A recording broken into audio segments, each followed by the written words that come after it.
Most people don't fail because they aim too high and miss, but because they aim too low and hit. That's a quote by Les Brown, but it could easily have come from Jim Rohn because both understood a timeless truth. The size of your life is directly related to the size of your thinking. Think about that for a moment. How big are your dreams, and more importantly, what are you doing about them? Welcome to this journey of the mind, the spirit, and the will. Today, we're not just talking about motivation. We're talking about transformation. We're going to dive deep into a philosophy, a mindset that has shaped the world's greatest success stories. This isn't just about working hard or being smart. This is about thinking differently, thinking like the rich, acting like the successful, and building a foundation that will carry you through every season of your life. Let me ask you a question. When was the last time you truly believed something incredible was possible for your life? Not something small, not something safe, but something so bold that it scared you and thrilled you at the same time. Because that's where it begins. That's where the spark ignites, with a big dream, with a massive vision. But the truth is, most people never get past that first thought. They shut it down. They say, I'm not ready. I don't have the money. I don't know where to start. And that's the tragedy of our time. It's not the lack of opportunity, it's the lack of belief. Jim Rohn once said, don't wish it were easier, wish you were better. That line, just 10 words, can change your life if you truly live it. Because success doesn't begin with resources.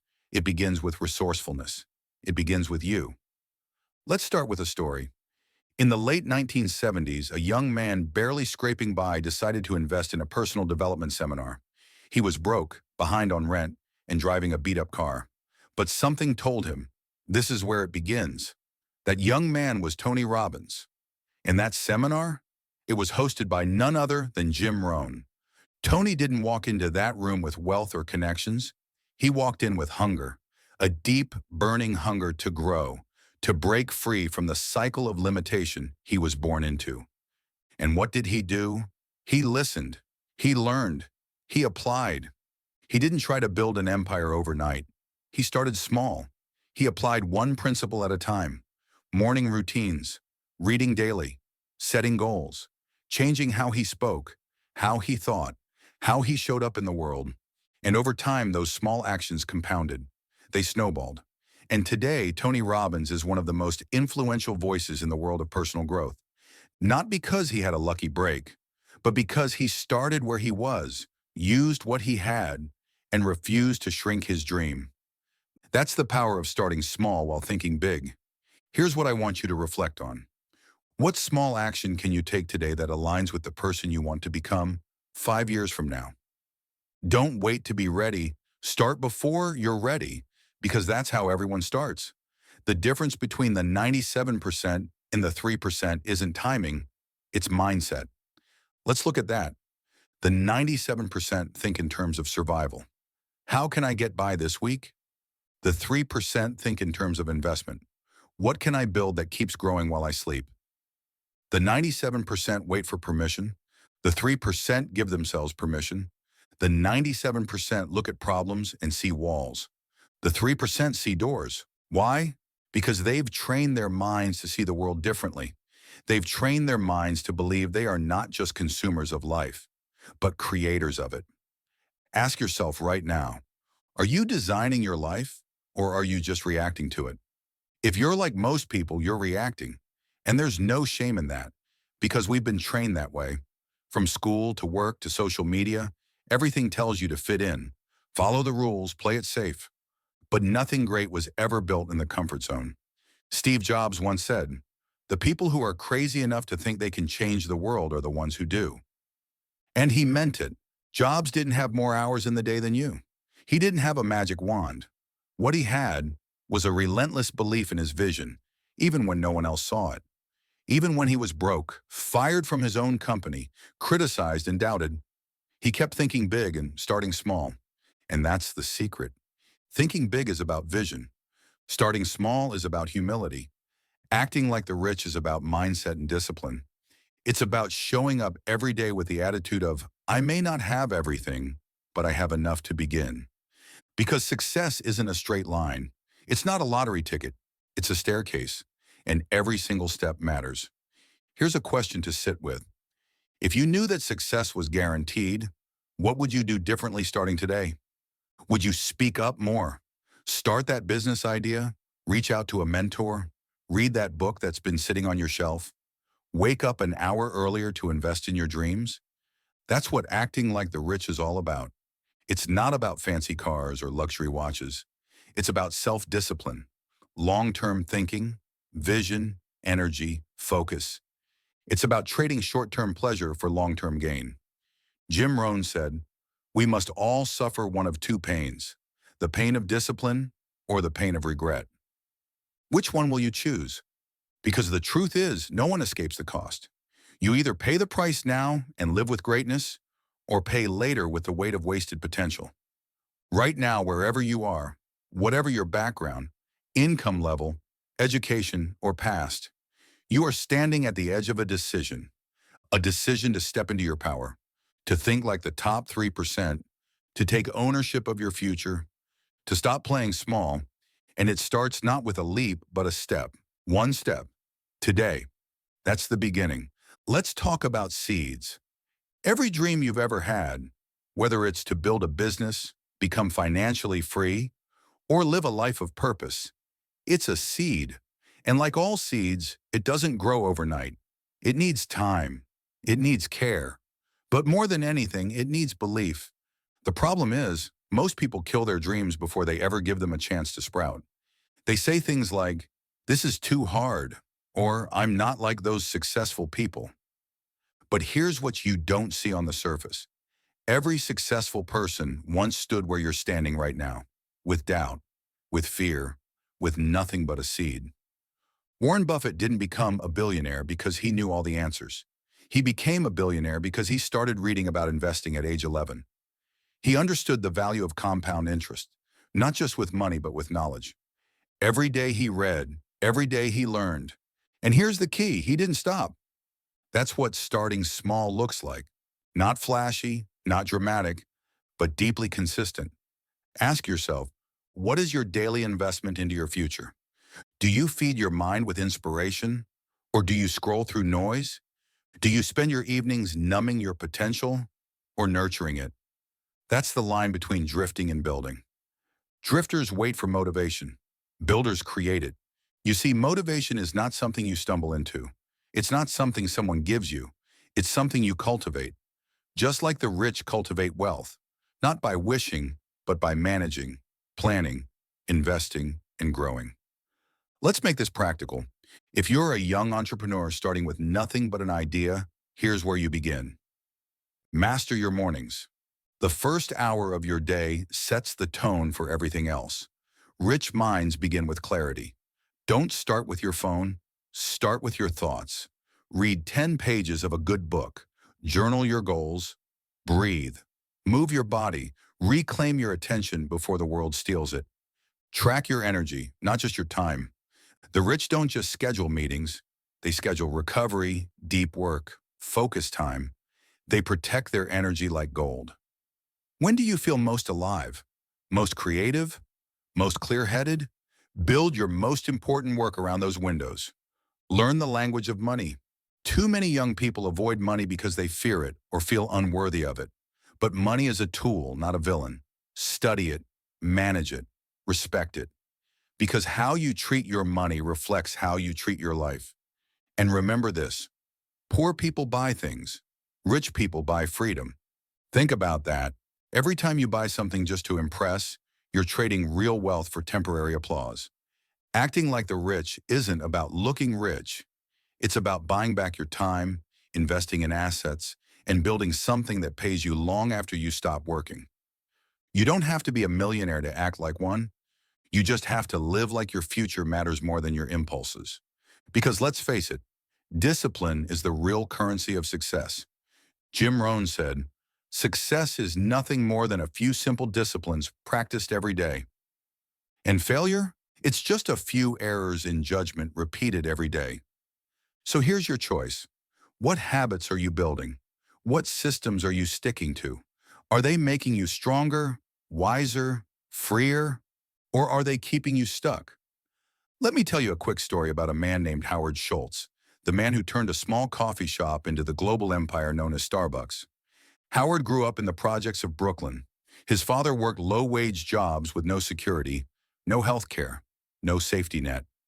One day, his father got injured and couldn't work, and the family spiraled into hardship. Howard saw firsthand what it meant to struggle, but instead of letting that define him, he used it as fuel. Years later, he came across a small coffee company in Seattle and saw potential others didn't. He had a vision, not just for coffee, but for a third place between home and work, a place of connection, of community. He took a risk. He left his job. He faced rejection from investors who didn't believe coffee could be a billion-dollar industry. But he kept going, one small store at a time, one barista, one cup, one customer. Today, Starbucks is worth billions, not because of luck, because of vision, because of courage, because of starting small. That's how dreams grow, quietly, consistently, boldly. So let me ask you again, what vision are you building?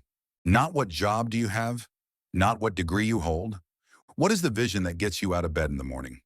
If you don't have one, start there. Write it down, speak it daily.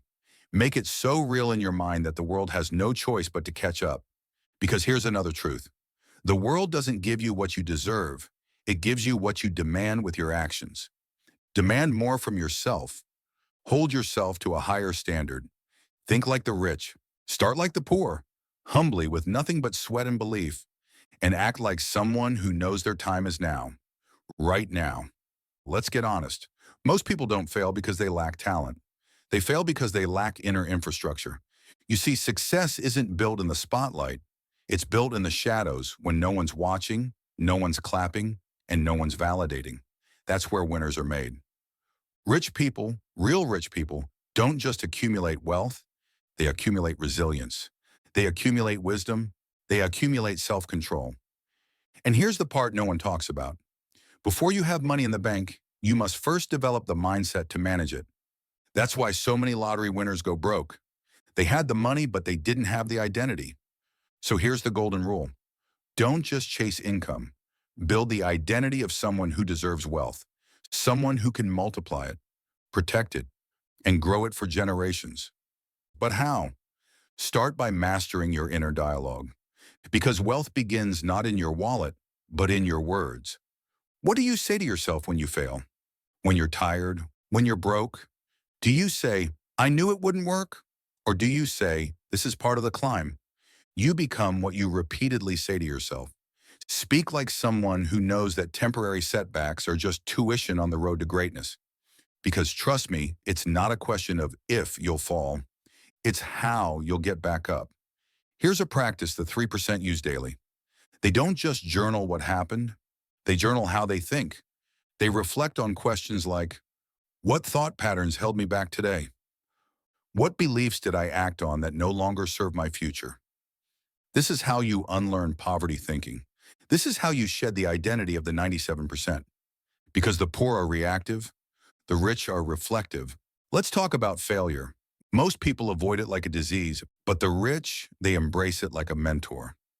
Jeff Bezos once said, if you double the number of experiments you do per year, you're going to double your inventiveness. Think about that. What if failure isn't the opposite of success, but the pathway to it? What if the very thing you're afraid to try is the door you've been waiting to walk through? Here's a mindset shift I want you to internalize. Poor thinking says, what if I lose? Rich thinking says, what do I learn if I lose? Now let's get specific. Here are 5 core disciplines that separate wealthy thinkers from the masses. The discipline of delayed gratification. If you can say no to short-term pleasure, you say yes to long-term prosperity. This is the root of every investment decision, every early morning, every healthy habit. Every time you choose focus over fun, you are voting for your future self. The discipline of intentional learning. Rich minds are never passive. They read with purpose. They listen with filters. They attend events not for entertainment, but for alignment, leverage, and insight. Every book they read is a brick in their empire. The discipline of environment control. You cannot outgrow a toxic environment. You rise or fall to the level of the people you spend time with.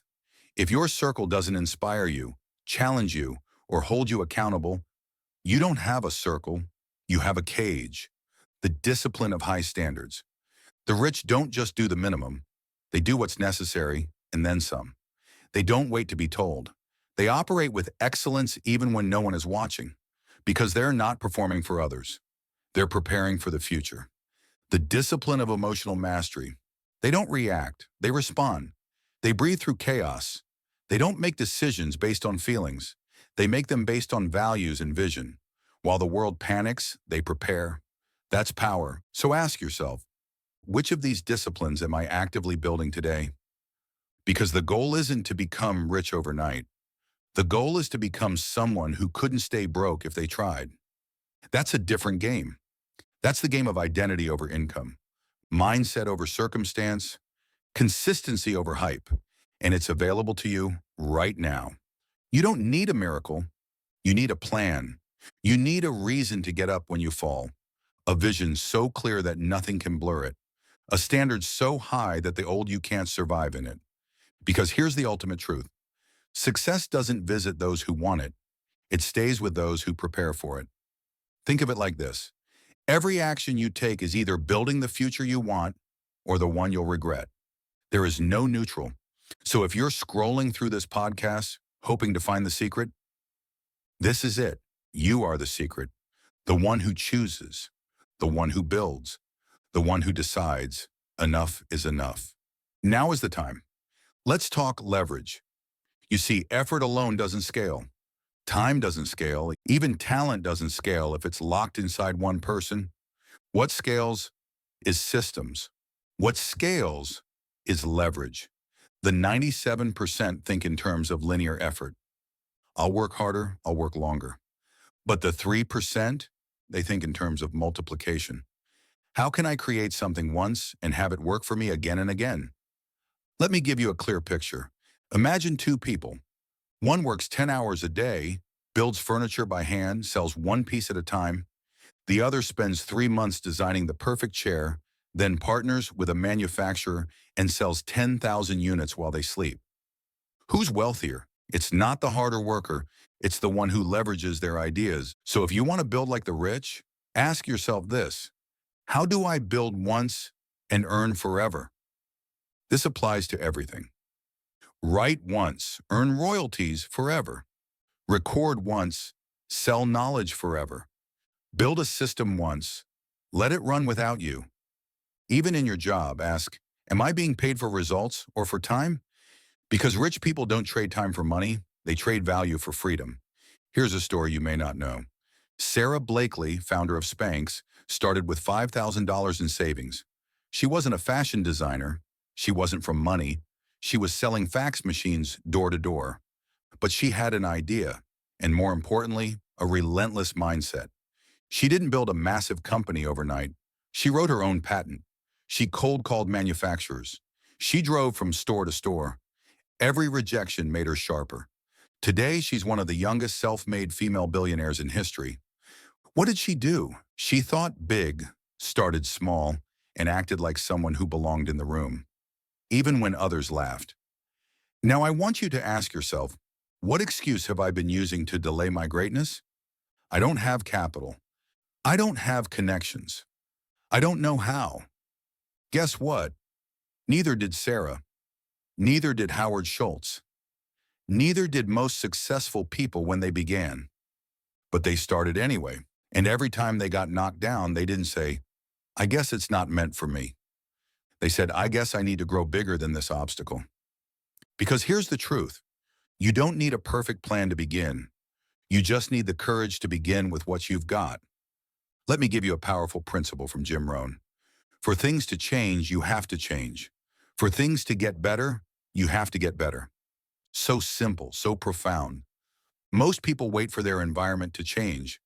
Winners change themselves and let the environment follow. That's the mindset. Now let's shift gears. Let's talk about your value. There's a dangerous lie society tells us, that you get paid based on how hard you work. But that's not true. You get paid in proportion to the value you provide and the number of people you provide it to. If you're solving a $10 problem, you'll earn $10. Solve a $10,000 problem? Now you're talking scale. So here's a challenge.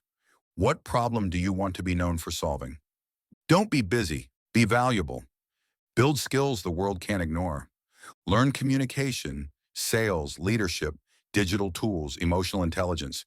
Because money flows to those who solve problems, especially under pressure.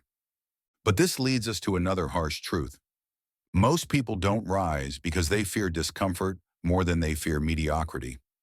Let me say that again. They fear discomfort more than they fear a wasted life. But the 3%, no, they run toward discomfort. Why? Because discomfort is feedback. It tells you where your growth is waiting. Here's an image for you. Success is like the gym. The rep that builds the muscle is the one that burns. If you stop when it hurts, you stay weak. If you push through, you grow stronger than you've ever been. That's life. Everything you want is on the other side of pain, effort, risk, and self-confrontation. So ask yourself, what fear am I avoiding that's costing me my future? What comfort have I mistaken for safety? And what am I willing to feel in order to have the life I say I want? Here's the truth, raw and unfiltered. You will never out-earn your personal growth. You will never outrun your mindset. That's why rich people invest in coaches. That's why they go to seminars. That's why they read voraciously, because they understand the mind is the asset. Everything else is a multiplier. So here's the next step in thinking like the rich. Invest in yourself like your future depends on it, because it does. Stop spending money just to escape reality. Start investing it to create a better one. One book, one course, one mentor can compress years of mistakes into one lesson. That's leverage. And over time, that's wealth. Let's come back to where we started. Think big, start small, act like a rich person. These aren't just phrases. They're not motivational fluff. They are a blueprint, a way of being, a decision to no longer live on autopilot. You've been taught to dream within your means, to shrink yourself to fit a system designed to keep you average. But you weren't born for average. You weren't designed for a life of quiet desperation, scrolling through other people's highlight reels, calling that inspiration. You were made for vision, for creation, for legacy. And that legacy, it doesn't begin when you're famous. It doesn't start when the bank account hits 6 or 7 figures. It starts the moment you say, I'm done playing small. Right now, not tomorrow, not when it's convenient. Now is when the future is shaped. Now is when you choose to show up again and again, even when no one claps. Now is when you stop looking for shortcuts and start building strong roots. The truth is, you're not starting from zero. You're starting from potential, unmeasured, untapped, undeniable. You have survived every hard day, every disappointment, every failure that was meant to break you. You're still here. And that means one thing. You still have work to do, dreams to build, people to impact, a life to design. So what are you waiting for? Permission? This is it. This is your permission to think bigger than you've ever allowed yourself to think, to outgrow the limitations you inherited, to start so small that no one notices, until they can't ignore you, to act, not like someone who's trying, but like someone who's already decided. Because once you decide, the world rearranges itself around your clarity. Doors appear where there were only walls. People show up, opportunities open, but only after you move. So move, do it scared, do it unqualified, do it messy, but do it. Because the only real failure is standing still. As Jim Rohn said, if you don't like how things are, change it. You're not a tree. You're not stuck. You're just early. You don't need more time. You need more courage. You don't need more motivation. You need momentum. So here's how we end this episode, with a challenge. Before this day is over, I want you to take one action, just one, that aligns with your future self. Send that email. Start that course. Wake up an hour earlier tomorrow. Write the first line of that book. Record the first 60 seconds of your voice. Say no to something that drains you. Say yes to something that scares you. and then do it again tomorrow. And again the next day. And soon enough, without even realizing it, you will have built a new life, not through miracles, but through mastery, not by thinking like everyone else, but by thinking like the rich, acting with discipline, living with vision, and refusing to quit. That's how success is born. So dream like your future depends on it, because it does. Start like your life depends on it, because it does. Act like someone who's already there, because in your mind, you already are. This is your time. This is your moment. Now go make it count.